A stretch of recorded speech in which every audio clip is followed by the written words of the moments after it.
ایک سپاہی دوڑتا ہوا آیا۔ اس کے چہرے کا رنگ آڑا ہوا تھا۔ حضور، سرحدی بستی میں بغاوت کی خبر ہے۔ لوگ کہہ رہے ہیں کہ پرانا بادشاہ واپس آ رہا ہے۔ یہ سنتے ہی فضا بدل گئی۔ غلام جان گیا کہ جس دشمن کو وہ ماضی سمجھ رہا تھا وہ ابھی زندہ ہے۔ یہ صرف افواہ نہیں ہو سکتی تھی، کوئی نہ کوئی ان الفاظ کے پیچھے تھا۔ اگلے دن غلام خود بستی کی طرف روانہ ہوا۔ سندری نے اسے روکنے کی کوشش نہیں کی، بس اس کے ہاتھ میں تعویذ تھما دیا۔ یہ ماں نے دیا تھا، شاید طاقت نہ دے مگر یاد دلاتا ہے کہ کوئی دعا تمہارے ساتھ ہے۔ بستی میں پہنچ کر غلام نے دیکھا کہ لوگ خوفزدہ ہیں مگر بغاوت کا کوئی کھلا نشان نہیں۔ سب کچھ کسی منصوبے کا حصہ لگ رہا تھا۔ اچانک ایک بوڑھا شخص آگے بڑھا اور غلام کے قدموں میں گر گیا۔ ہمیں بچا لو، وہ واپس آ گیا ہے۔ غلام نے سخت لہجے میں پوچھا، کون؟ بوڑھے کے ہونٹ کانپے۔ دیجی کا بیٹا، وہی جو مر گیا سمجھا جاتا تھا۔ یہ نام سن کر غلام کے دل میں جیسے زلزلہ آ گیا۔ وہ جانتا تھا اگر یہ سچ ہے تو یہ لڑائی پہلے سے کہیں زیادہ خطرناک ہوگی، کیونکہ یہ صرف اقتدار کی جنگ نہیں ہوگی، یہ بدلے کی آگ ہوگی۔ ادھر محل میں سندری بے چین تھی۔ اس کا دل بار بار کہہ رہا تھا کہ کوئی بڑا طوفان آنے والا ہے۔ وہ کھڑکی کے پاس کھڑی دور دیکھ رہی تھی، جیسے غلام کی واپسی کا راستہ دیکھ رہی ہو۔ اسی لمحے ایک خط آیا، بے نام۔ خط میں صرف ایک جملہ لکھا تھا، جو کچھ تم نے حاصل کیا ہے وہ زیادہ دیر تمہارا نہیں رہے گا۔ سندری نے خط بند کیا، آنکھیں بند کیں اور آہستہ سے کہا، اگر جنگ آنی ہے تو ہم پیچھے نہیں ہٹیں گے۔ صبح کی پہلی روشنی محل کی دیواروں پر پڑی تو سندری کی آنکھ کھل گئی، مگر رات والا خوف ابھی تک اس کے دل میں زندہ تھا۔ بے نام خط وہ بار بار یاد کر رہی تھی۔ الفاظ کم تھے مگر زہر بہت گہرا تھا۔ وہ جانتی تھی کہ یہ صرف دھمکی نہیں بلکہ کسی آنے والے طوفان کا اعلان ہے۔ ادھر غلام بستی میں رکا ہوا تھا۔ اس نے لوگوں کو جمع کیا اور ایک ایک سے سوال کرنے لگا۔ آخرکار ایک نوجوان آگے آیا جس کی آنکھوں میں خوف بھی تھا اور غصہ بھی۔ میں نے خود اسے دیکھا ہے، دیجی کے بیٹے کو۔ اس نے اپنے باپ کا نام لے کر کہا کہ وہ سب کچھ واپس لے گا جو اس سے چھینا گیا۔ غلام نے گہری سانس لی۔ وہ کہاں ہے؟ نوجوان نے سر جھکا لیا۔ وہ سامنے نہیں آتا حضور، وہ اندھیرے میں وار کرتا ہے، لوگوں کو بہکاتا ہے، دلوں میں زہر بھرتا ہے۔ یہ سن کر غلام کو اندازہ ہو گیا کہ یہ دشمن تلوار سے نہیں، ذہن سے لڑے گا۔ وہ فوراً محل واپس روانہ ہوا، مگر اس کے دل میں عجیب سا بوجھ تھا، جیسے وہ جانتا ہو کہ واپسی پر سب کچھ ویسا نہیں ہوگا۔ محل میں سندری نے خاموشی سے سب کچھ سنبھال رکھا تھا، مگر خادماؤں کی سرگوشیاں، سپاہیوں کی بے چینی، سب کچھ بتا رہا تھا کہ خوف آہستہ آہستہ پھیل رہا ہے۔ اسی دوران ایک پرانی عورت جو کبھی دیجی کے زمانے میں محل میں کام کرتی تھی، سندری کے پاس آئی۔ بیٹی، میں نے بہت کچھ دیکھا ہے۔ یہ محل خوشیوں پر نہیں، آہوں پر کھڑا ہے۔ جو سچ دبایا گیا تھا وہ اب باہر آ رہا ہے۔ سندری نے چونک کر پوچھا، کون سا سچ؟ عورت نے نظریں چرا لے۔ دیجی کا بیٹا صرف اقتدار کے لیے نہیں آیا، وہ اپنی ماں کے لیے انصاف مانگتا ہے۔ یہ سن کر سندری کے دل میں ہلچل مچ گئی۔ کیا واقعی اس کہانی میں صرف ایک ہی طرف ظالم تھی؟ ہر کردار کے زخم الگ الگ تھے۔ اسی شام غلام واپس پہنچا۔ اس کے چہرے سے صاف لگ رہا تھا کہ حالات سنگین ہیں۔ اس نے سندری کو سب کچھ بتا دیا۔ یہ جنگ آسان نہیں ہوگی، دشمن نظر نہیں آتا مگر ہر طرف موجود ہے۔ سندری نے مضبوط لہجے میں کہا، تو پھر ہمیں سچ کو سامنے لانا ہوگا۔ اندھیرے میں لڑنے سے بہتر ہے روشنی میں سب کچھ ختم کیا جائے۔ غلام نے اس کی طرف دیکھا۔ تم جانتی ہو اگر سچ سامنے آیا تو یہ محل بھی نہیں بچے گا اور شاید ہم بھی نہیں۔ سندری نے بغیر ڈرے جواب دیا، اگر بنیاد ہی غلط ہو تو محل کا گر جانا ہی بہتر ہے۔ اسی رات محل کے دروازے پر آگ لگا دی گئی۔ یہ صاف پیغام تھا کہ دشمن اب چھپ کر نہیں، کھل کر کھیلنے والا ہے۔ شہر میں خوف پھیل چکا تھا اور لوگوں نے غلام پر انگلیاں اٹھانا شروع کر دیں۔ یہ سب اسی کے آنے کے بعد ہوا ہے۔ غلام جان گیا کہ اب صرف تلوار نہیں، لوگوں کا اعتماد بھی بچانا ہوگا۔ مگر وقت بہت کم تھا اور دشمن بہت قریب۔ محل کے دروازے جلنے کے بعد شہر میں عجیب سی خاموشی چھا گئی، جیسے سب کو معلوم ہو کہ یہ آگ لکڑی کی نہیں बल्कि बरसों के दबे हुए सच की है। सुंदरी इस रात सो ना सकी। वो खिड़की के पास बैठी रही, बार बार अपनी माँ खुशियद का चेहरा याद करती रही। वो चेहरा जिसे इसने कभी देखा नहीं था, मगर दिल में हमेशा महसूस किया था। अगली सुबह गुलाम ने शहर के बड़े बूढ़ों को महल में बुलाया। वो जानता था कि अगर लोगों का एतमाद ना बचाया तो जंग शुरू होने से पहले ही हार जाएगी। मगर जैसे ही वो बात करने खड़ा हुआ, हुजूम में से एक आवाज गूंजी, ये सब दीजी के गुनाहों का नतीजा है, और अब इसका बोझ हम क्यों उठाएं? ये सुनकर गुलाम खामोश हो गया। वो जानता था कि सच अब सिर्फ दुश्मन के हाथ में नहीं, अवाम के दिल में भी जहर बन चुका है। इसी दिन एक खुफिया रास्ते से दीजी का बेटा महल के करीब पहुंच चुका था। इसका नाम सरफराज था। इसकी आंखों में वही आग थी जो बरसों पहले इसकी माँ की आंखों में बुझा दी गई थी। वो महल की दीवारों को देखकर आहिस्ता बोला, ये दीवारें ईंटों की नहीं, मेरी माँ की चीखों से बनी हैं। अब उनका गिरना लाजिम है। उधर सुंदरी को पहली बार अपनी माँ की पूरी कहानी सुनने को मिली। वही बूढ़ी औरत जो बरसों खामोश रही थी, आज टूट गई। इसने बताया कि कैसे खुशियत को जबरदस्ती जिंदा लाश बना दिया गया, कैसे इसकी मोहब्बत को गुनाह कहा गया, और कैसे इसकी बेटी को इसकी गोद से छीन लिया गया। ये सब सुनकर सुंदरी के हाथ कांपने लगे। तो क्या मैं इसी महल की बेटी हूँ जिसने मेरी माँ को तोड़ा? गुलाम ने पहली बार सुंदरी को रोते देखा। वो रोना जो कमजोरी का नहीं, बल्कि बखर जाने का होता है। इसी रात सरफराज ने महल में पैगाम भिजवाया, मैं जंग नहीं चाहता, मैं सच चाहता हूँ। अगर सुंदरी वाकई खुशियत की बेटी है तो इसे अवाम के सामने लाया जाए। ये वो लम्हा था जहां गुलाम दो रास्तों में फंस गया। अगर सच सामने आता तो बादशाह की नस्ल, महल की इज्जत, सब मिटी हो जाता, और अगर सच छुपाया जाता तो खून बहना तय था। आखिरकार फैसला हुआ। अगले दिन शहर के बीचों बीच सबको जमा किया गया। सुंदरी सफेद लिबास में आगे बढ़ी। ना वो बादशाह की तरह लग रही थी, ना गुलाम की तरह। वो सिर्फ एक बेटी लग रही थी जो अपनी माँ का हक मांगने आई हो। इसने बुलंद आवाज में कहा, मैं इस महल की वारिस नहीं, मैं एक मजलूम औरत की बेटी हूँ। अगर इस सच से ये दीवारें गिरती हैं तो गिरने दे। हुजूम में सन्नाटा छा गया। इसी लम्हे सरफराज आगे आया। पहली बार दोनों आमने सामने थे, दीजी के दो गुनाहों के वारिस। एक वो जिसे सब कुछ मिला, और एक वो जिसे सब कुछ छीन लिया गया। सरफराज की आंखों में आंसू थे। मैं बदला नहीं चाहता था, मैं बस ये चाहता था कि मेरी माँ को झूठा ना कहा जाए। गुलाम ने अपनी तलवार जमीन पर रख दी। अगर ये जंग सच के लिए है तो इसमें तलवार की कोई जगह नहीं। मगर कहानी यहाँ खत्म नहीं हुई। इसी हुजूम में एक आवाज उठी, सच सामने आ गया, मगर हिसाब कौन देगा? और सबकी नजरें महल की तरफ उठ गईं, क्योंकि कुछ गुनाह ऐसे होते हैं जिनकी सजा सिर्फ सच नहीं, बल्कि कुर्बानी मांगती है। शहर के बीचों बीच सच सामने आ चुका था, मगर सच सामने आ जाना मसलों का हल नहीं होता। अक्सर यहीं से असल तबाही शुरू होती है। हुजूम खामोश था, मगर ये खामोशी कब्रिस्तान जैसी थी, जिसमें हर दिल में एक सवाल दफन था। अब क्या होगा? सुंदरी अभी भी वहीं खड़ी थी। इसके कदम मजबूत थे, मगर दिल अंदर से टूट चुका था। जिस महल को वो अपनी पनाह समझती रही, वही इसकी माँ की कब्र साबित हुआ। गुलाम ने आगे बढ़कर इसके पास खड़े होने की कोशिश की, मगर सुंदरी ने हल्का सा फासला रख लिया। ये फासला नफरत का नहीं था, बल्कि सच के बोझ का था। इसी लम्हे शहर के एक कोने से चीख सुनाई दी, इंसाफ, हमें इंसाफ चाहिए। ये आवाज एक नहीं थी, कई आवाजें थीं।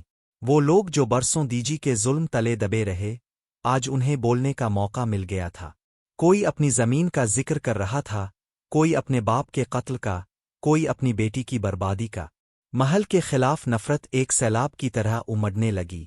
उधर महल के अंदर वही दीवारें जिन्होंने बरसों इक्तिदार की सरगोशियां संभाल रखी थीं, आज खौफ से कांप रही थीं। दीजी की बीवी साहिब जहां, जो कभी खुद को सबसे ताकतवर औरत समझती थी, आज आईने के सामने खड़ी लरज रही थी। ये सब मेरे साथ क्यों हो रहा है? आईना खामोश था, मगर इसकी आंखों में पहली बार अपना अक्स मुजरिम लग रहा था। इसी दौरान खुशियत को कैद खाने से बाहर लाया गया। वो कमजोर थी, इसके बाल सफेद हो चुके थे, मगर आंखों में आज भी वही आग थी जो कभी दीजी को चैलेंज कर गई थी। जैसे ही इसकी नज़र सुंदरी पर पड़ी, इसके कदम रुक गए। बरसों का सब्र, बरसों का दर्द, सब एक लम्हे में आंसू बनकर बह निकला। सुंदरी ने आगे बढ़कर इसके कदमों को छुआ। अम्मा, मुझे मुआफ कर देना, मैं तुम्हें पहचान ना सकी। खुशियत ने कांपते हाथों से इसका चेहरा थामा। बेटी, पहचानने में देर हो गई, मगर सच कभी मर नहीं सकता। ये मंजर देखकर हुजूम की आंखें भीग गई, मगर इसी लम्हे सरफराज ने कदम आगे बढ़ाया। वो खुशियत के सामने आकर रुक गया। अम्मा, मैं भी तुम्हारा कसूरवार हूँ। मैं बरसों बदला सोचता रहा, मगर तुम्हारे जख्म ना देख सका। खुशियत ने इसे देखा, एक लंबी सांस ली और कहा, बदला आग होता है बेटा, जो जलाने से पहले पूछता नहीं कि सामने कौन है। मगर कहानी को सुकून मंजूर नहीं था। अचानक महल के पिछले दरवाजे से सिपाहियों की एक टोली निकली।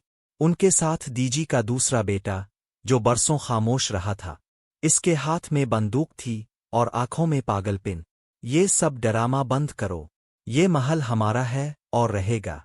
एक फायर हुआ, हुजूम चीख उठा, लोग इधर उधर भागने लगे। गुलाम ने फौरन सुंदरी को अपने पीछे किया, मगर वो गोली खुशियत के कंधे को छूती हुई निकल गई। खुशियत जमीन पर गिर गई। सुंदरी की चीख ने आसमान चीर दिया। अमा हाना। गुलाम ने पहली बार तलवार उठाई, मगर दुश्मन सामने नहीं, बल्कि अपने ही माजी के साए थे। सरफराज ने बंदूक वाले भाई की तरफ देखा और चीख कर कहा, बस करो, ये जुल्म खत्म करो। मगर पागलपन सुनने से इनकार कर चुका था। मजीद फायरिंग हुई। महल की दीवारों पर बरसों पुराने चराग टूटने लगे। वही चराग जो कभी खुशियों की अलामत थे, आज राख बन रहे थे। इसी अफरातफरी में एक जोरदार धमाका हुआ। महल की पुरानी बुनियादें, जो पहले ही बद्दुआओं से कमजोर थीं, हिलने लगे। एक दीवार दरार के साथ नीचे आ गिरी। लोग चीखते हुए बाहर भागे। गुलाम ने सुंदरी का हाथ मजबूती से पकड़ा। अगर हम आज यहां से जिंदा निकल गए, तो ये महल नहीं बचेगा। सुंदरी ने आंसुओं में डूबी आवाज में कहा, अगर ये महल मेरी माँ के दुख पर खड़ा है, तो इसका गिरना ही इंसाफ है। धूल, आग, चीखे, सब कुछ एक हो चुका था, और इसी मलबे के नीचे एक दौर खत्म हो रहा था। मगर सवाल अब भी जिंदा था। क्या खुशियत बचेगी? क्या गुलाम और सुंदरी इस तबाही के बाद एक साथ रह पाएंगे? और क्या सच वाकई सबको आज़ाद कर देगा, सिर्फ नई कब्रें बनाएगा? मलबे और धोस के दरमियान वक्त जैसे रुक सा गया था। महल की वो दीवारें, जो बरसों तक जुल्म, साजिश और गुरूर की गवाह रही थीं, अब जमीन पर बिखरी पड़ी थीं। खुशियत बेहोश पड़ी थी, इसका खून मिट्टी में जज्ब हो रहा था, जैसे बरसों का दर्द आज जमीन कबूल कर रही हो। सुंदरी इसके पास घुटनों के बिल बैठ गई। इसके हाथ कांप रहे थे। अम्मा, आंखें खोलो, मुझे अभी तुमसे बहुत कुछ सुनना है। गुलाम ने फौरन अपनी शाल पैल और खुशियत के जख्म पर बांधी। हमें इसे यहां से ले जाना होगा अभी, वरना देर हो जाएगी। इसी लम्हे सिपाहियों की एक और टोली सामने आई, मगर इस बार उनके चेहरों पर गुरूर नहीं, खौफ था। महल उनके पीछे गिर रहा था और उनके सहारे टूट चुके थे। दीजी का बेटा, जो अभी तक बंदूक थामे खड़ा था, अचानक घुटनों के बिल बैठ गया। मैंने ये सब क्यों किया? कोई जवाब नहीं आया। इस शहर में अब किसी के पास वक्त नहीं था कि किसी के पछतावे को सुने। गुलाम, सुंदरी और चंद लोग खुशियत को उठाकर महल से बाहर ले आए। बाहर आते ही एक और जोरदार आवाज आई, और महल का मरकजी दरवाज़ा मुकम्मल तौर पर जमीन बोस हो गया। वो महल, जो कभी ताकत की अलामत था, आज मिट्टी का घेर बन चुका था। सुंदरी ने पीछे मुड़कर आखिरी बार देखा। यही था वो घर, जिसने मेरी माँ की जिंदगी निगल ली। खुशियत को शहर के पुराने हकीम के पास ले जाया गया। हकीम ने नब्ज देखी, आंखें बंद करके लंबी सांस ली। जिंदगी अभी बाकी है, मगर फैसला रात करेगी। ये जुमला सुनकर सुंदरी का दिल बैठ सा गया। वो पूरी रात खुशियत के पास बैठी रही, कभी इसका हाथ पकड़ती, कभी इसके माथे पर हाथ रखती। गुलाम दरवाजे के पास खामोश खड़ा था। इसके दिल में पहली बार खौफ ने घर कर लिया था। खौफ किसी दुश्मन का नहीं, खौफ खो देने का। रात के आखिरी पहर खुशियत की आंखें हल, इसके होंठ हिले। सुंदरी। सुंदरी फौरन झक गई। अम्मा, मैं यहाँ हूँ, मैं तुम्हें छोड़कर कहीं नहीं जाऊंगी। खुशियत ने कमजोर मुस्कुराहट के साथ गुलाम की तरफ देखा। ये लड़का, सच्चा है, इसे कभी खोना मत। सुंदरी की आंखों से आंसू बहने लगे। गुलाम ने नजरें झुका ली, जैसे इस पर कोई बहुत बड़ी जिम्मेदारी रख दी गई हो। सुबह होने तक खबर पूरे शहर में फैल चुकी थी। महल गिर चुका था, डीजी का इक़्तिदार खत्म हो चुका था। वो लोग जो बरसों खामोश रहे, आज सड़कों पर खड़े होकर कह रहे थे, इंसाफ हो गया। देर से मगर हो गया। मगर कहानी यहाँ खत्म नहीं हुई थी।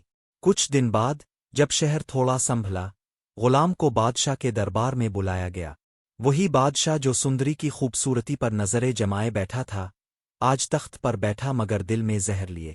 बादशाह ने गहरी आवाज में कहा, तुमने एक गुलाम होकर सल्तनत की बुनियादें हिला दीं। बताओ, तुम क्या चाहते हो?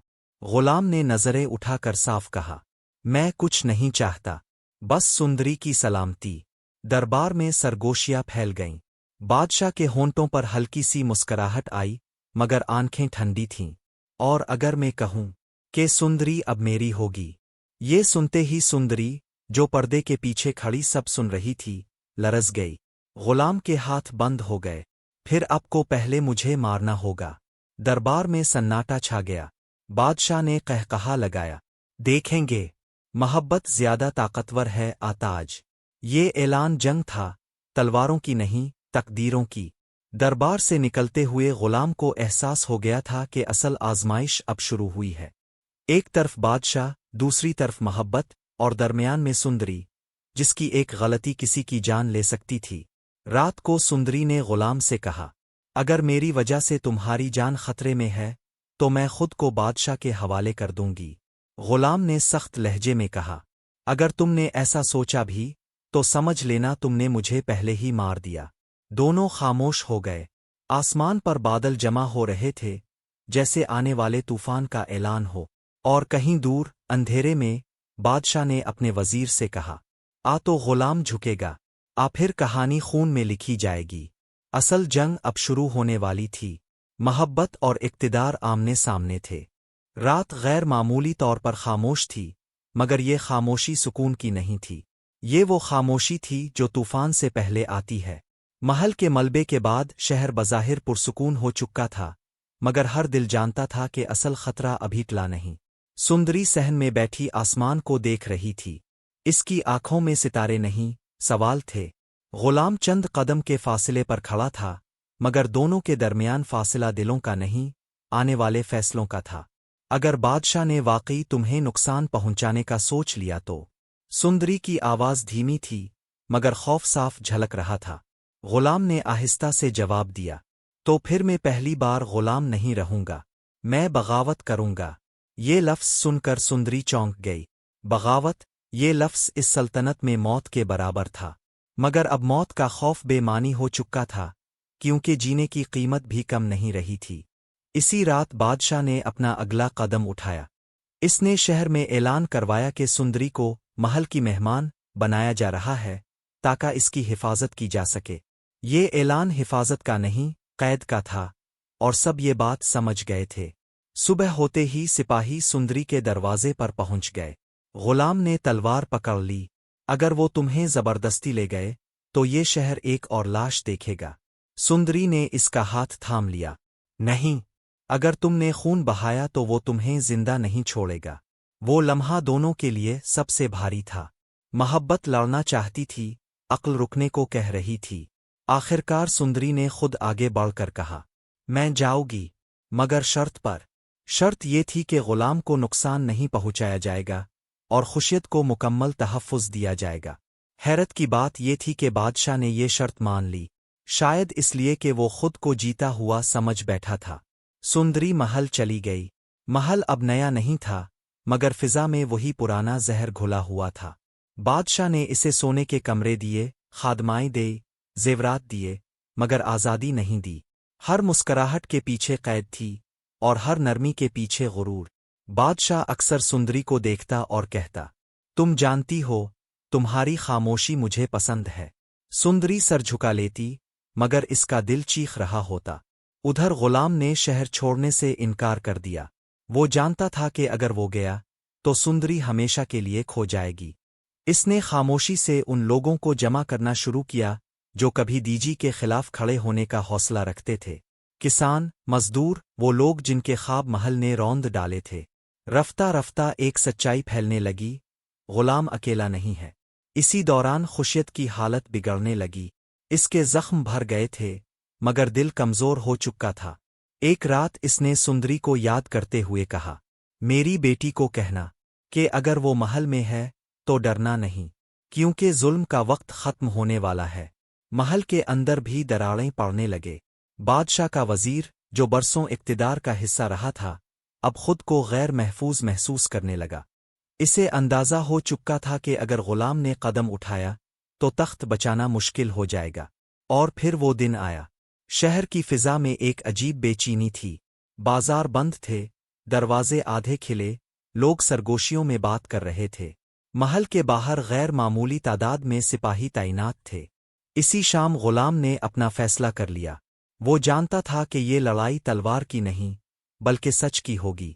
इसने पैगाम भिजवा दिया कि वो खुद बादशाह के सामने पेश होगा, बगैर हथियार के। महल के दरबार में सन्नाटा छा गया जब गुलाम अंदर दाखिल हुआ। बादशाह ने तख्त से झुककर इसे देखा तो आखिरकार आ ही गए। गुलाम ने नजरें उठाकर कहा, आया हूं, लेने नहीं लौटाने। किया लौटा आगे। ये सल्तनत जो जुल्म से बनी है। एक लम्हे के लिए वक्त रुक गया। दरबार में मौजूद हर शख्स जानता था कि ये बात कहने वाला जिंदा नहीं बचता, मगर गुलाम के चेहरे पर खौफ नहीं था। इसी लम्हे पर्दे के पीछे से सुंदरी की आवाज आई, और अगर ये सल्तनत मोहब्बत को कुचल कर खड़ी है तो इसे खड़ा रहने का हक नहीं। सुंदरी सामने आ गई। बादशाह का चेहरा सुर्ख हो गया। तुम दोनों ने हद पार कर दी है। मगर अब पीछे हटने का रास्ता बंद हो चुका था। बाहर शहर में कदमों की आवाजें गूंजने लगे।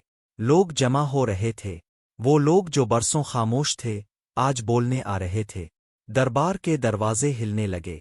ये सिर्फ बगावत नहीं थी, ये अंजाम था। और अभी फैसला होना बाकी था। क्या तख्त बचेगा?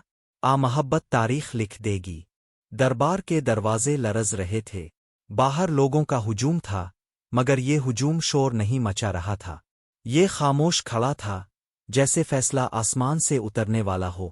बादशाह के चेहरे पर वो गुरूर बाकी न रहा जो कभी इसकी पहचान था। मगर अना अभी जिंदा थी, और अना मरते वक्त सबसे ज्यादा खतरनाक होती है। बादशाह आहिस्ता आहिस्ता तख्त से खड़ा हुआ। तुम दोनों ने जो आग जलाई है, इसमें सब जलेंगे। गुलाम ने एक कदम आगे बढ़ाया। आग तो पहले ही जल रही थी, हमने बस रोशनी कर दी है। ये सुनकर वजीर के हाथ कांपने लगे। वो जान चुका था कि अब अल्फाज बेमानी हो चुके हैं। ताकत का फैसला अब लोगों के हाथ में था, और लोग दरवाजों के पीछे खड़े थे। सुंदरी ने पहली बार बादशाह की आंखों में देखा। आपने मुझे खूबसूरती समझा, मगर मैं आपके जुल्म का आईना हूं। ये जुमला बादशाह के लिए तलवार से ज्यादा तेज था। इसने इशारा किया, और सिपाहियों ने गुलाम को घेर लिया। मगर इससे पहले कि कोई वार होता, दरबार के दरवाजे जोर से टूट गए। लोग अंदर आ गए। कोई हथियार के बगैर था, कोई खाली हाथ, मगर सबके चेहरों पर बरसों का गुस्सा था। वो गुस्सा जो जमीनों के छन जाने, बेटियों के बर्बाद होने और ख्वाबों के कत्ल से पैदा होता है। इंसाफ। ये नारा अब एक आवाज नहीं था, ये गूंज था। बादशाह पीछे हिट गया। पहली बार इसे एहसास हुआ कि तख्त इंसानों से ऊंचा नहीं होता। वजीर ने मौका देखकर फरार होने की कोशिश की, मगर हुजूम ने इसे पकड़ लिया। वही वजीर जो बरसों फैसले करता रहा, आज जमीन पर घसीटा जा रहा था। इसी अफरातफरी में एक सिपाही ने खंजर उठाया और गुलाम पर हमला किया। सुंदरी ने चीख मारी, मगर गुलाम ने वार रोक लिया। पहली बार इसने तलवार छेनी और जमीन पर फेंक दी। मैं तुम्हारी तरह नहीं बनना चाहता। ये देखकर कई सिपाहियों ने खुद ही हथियार डाल दिए। महल के बाहर आग भड़क उठी। वही महल जो बद्दुआओं पर खड़ा था, अब शोलों में लिपटा हुआ था। लोग पीछे हटने लगे, मगर सुंदरी वहीं खड़ी रही। इसने जलते हुए सतूनों को देखा और कहा, ये आग मेरे माँ के आंसुओं की है, इसे जलने दो। इसी लम्हे खुशियत को सहारा देकर लाया गया। वो कमजोर थी, मगर जिंदा थी। इसकी आंखों में वही सुकून था जो बरसों बाद आता है। बेटी, मैंने ये दिन देखने के लिए ही सांस ली थी। सुंदरी ने इसे गिले लगा लिया। गुलाम खामोश खड़ा था, मगर इसकी आंखें भीग चुकी थीं। अचानक एक फायर की आवाज गूंजी। बादशाह ने आखिरी कोशिश में बंदूक उठाई थी। गोली गुलाम की तरफ आई, मगर किसी और ने इसे रोक लिया। सरफराज, वही जिसने कभी खामोशी इख्तियार की थी, आगे आ गया। गोली इसके सीने में लगी। सुंदरी की चीख पूरे महल में गूंज गई। सरफराज जमीन पर गिरते हुए मुस्कुराया। कुछ कर्ज खून से ही उतरते हैं। बादशाह की बंदूक हाथ से छूट गई। हुजूम ने इसे घेर लिया। अब कोई बादशाह नहीं था, सिर्फ एक बूढ़ा तन्हा आदमी था, जिसके सामने इसके गुनाह खड़े थे। महल आखिरकार गिर गया। धूल बैठने लगी, आग बुझने लगी, और सूरज निकल आया। एक नया सूरज, जो किसी ताज का मोहताज नहीं था। कई दिन बाद शहर ने गुलाम को तख्त पेश किया। इसने इनकार कर दिया। जो तख्त जुल्म से गिरे, इस पर बैठना भी जुल्म है। सुंदरी ने इसका हाथ थामा। फिर हम कहाँ जाएंगे? गुलाम मुस्कुराया। जहाँ लोग हमें इंसान समझीं, मालिक नहीं। खुर्शीद ने आसमान की तरफ देखा। तुम दोनों ने मेरी रूह आज़ाद कर दी। अब ये दुनिया तुम्हारी है। शहर ने खुद को बदलना शुरू किया। महल की जगह एक खुला मैदान बना, जहाँ कोई दीवार नहीं थी, कोई कैद नहीं थी। सिर्फ लोग थे, बराबर। और सुंदरी, वो अब सिर्फ खूबसूरत लड़की नहीं थी, वो एक कहानी थी, जो गुलाम से शुरू हुई और आज़ादी पर ख़त्म हुई। महल के मलबे पर सुबह की धूप पड़ी तो शहर ने पहली बार खुद को आज़ाद महसूस किया। मगर आज़ादी का मतलब सुकून नहीं होता। आज़ादी के बाद सबसे मुश्किल मरहला जिम्मेदारी का होता है। लोग खुश थे, मगर उलझे हुए भी थे। जिन्हें सदियों से हुक्म सुनने की आदत हो, वो अचानक फैसला करना नहीं जानते। गुलाम और सुंदरी शहर के किनारे खड़े ये सब देख रहे थे। उनके पीछे खुर्शीद बैठी थी, कमज़ोर मगर मुतमईन। इसने धीरे से कहा, बेटी, जुल्म का तख्त गिर गया, मगर अगर इंसाफ का निज़ाम ना बना तो नया दीजी पैदा हो जाएगा। ये बात गुलाम के दिल में उतर गई। वो जानता था कि सिर्फ लड़ लेना काफ़ी नहीं, अब तामीर का वक्त है। अगले दिन शहर के सब लोग मैदान में जमा हुए। कोई बादशाह नहीं, कोई तख्त नहीं, कोई दरबार नहीं, सिर्फ लोग, बराबर। गुलाम ने पहली बार सबके सामने बात की, मगर हुक्म के लहजे में नहीं, गुजारिश में। मैं तुम्हारा हुक्मरान नहीं बनना चाहता। मैं चाहता हूं कि तुम सब मिलकर अपने फैसले खुद करो। लोगों में सरगोशियां हुईं। किसी ने कहा, हमें रास्ता दिखाने वाला चाहिए। किसी ने कहा, हमें फिर कोई बादशाह नहीं चाहिए। आखिरकार एक बुजुर्ग आगे बढ़े, बेटा, हमें ताज नहीं चाहिए, हमें इंसाफ चाहिए। अगर तुम इंसाफ दे सकते हो, तो हमें तुम पर एतराज नहीं। गुलाम ने सर झुका लिया। मैं अकेला इंसाफ नहीं कर सकता, मगर हम सब मिलकर कर सकते हैं। यूं शहर में एक नई रस्म शुरू हुई। फैसले एक आदमी नहीं, सब मिलकर करने लगे। गलती पर सजा भी होती, मगर रहम के साथ। ताकत कमज़ोर की हिफाजत के लिए इस्तेमाल होने लगी, ना कि कुचलने के लिए। सुंदरी खामोशी से ये सब देखती रही। इसके दिल में खुशी भी थी और एक अनजाना खौफ भी। एक रात इसने गुलाम से कहा, क्या तुम्हें कभी लगता है कि हम बहुत बड़ा बोझ उठा रहे हैं? गुलाम ने जवाब दिया, हाँ, मगर ये बोझ गुलामी से हल्का है। दूसरी तरफ खुर्शीद की हालत आहिस्ता आहिस्ता कमज़ोर होती जा रही थी। वो जानती थी कि इसका वक्त करीब है। एक रात इसने सुंदरी को पास बुलाया, इसके बालों में हाथ फेरा और कहा, बेटी, मैंने अपनी जिंदगी में बहुत कुछ खोया, मगर तुम्हें पाकर सब मिल गया। याद रखना, मोहब्बत ताकत से ज्यादा मजबूत होती है। सुंदरी के आंसू इसके हाथ पर गिरने लगे। अम्मा, मुझे छोड़कर मत जाओ। खुर्शीद ने मुस्कराकर आंखें बंद कर ले। वो चली गई, मगर सुकून के साथ। शहर ने पहली बार किसी औरत को माँ की तरह अलविदा कहा। कोई शाही जनाजा नहीं, मगर हर आंख नम थी। कुछ महीने गुजरे, शहर बदल चुका था। गुलाम और सुंदरी ने कभी शादी का ऐलान नहीं किया, ना कोई रस्म रखी। वो बस एक दिन सबके सामने खड़े हुए और कहा, हम साथ हैं, क्योंकि हम एक जैसे ख्वाब देखते हैं। लोग मुस्करा दिए, किसी ने तालियां बजाईं, किसी ने दुआ दी, मगर हर कहानी में एक आखिरी इम्तिहान बाकी रहता है। एक रात खबर आई कि पुरानी सल्तनत का वारिस, जो बरसों जलावतन था, वापस आ रहा है। इसके साथ फौज है, और नारा एक ही है, तख्त वापस लौटा। सुंदरी ने गुलाम की तरफ देखा। लगता है कहानी हमें छोड़ने को तैयार नहीं। गुलाम ने दूर आसमान की तरफ देखा, जहां बादल जमा हो रहे थे। तो फिर हम भी तैयार हैं, इस बार तलवार के लिए नहीं, सच के लिए। और यूं एक नई लड़ाई का साया शहर पर मंडलाने लगा। मगर अब गुलाम अकेला नहीं था, अब इसके पीछे पूरा शहर खड़ा था। कहानी अभी बाकी है। अगला मोड़ फैसला करेगा कि आज़ादी बचती है या तारीख खुद को दोहराती है।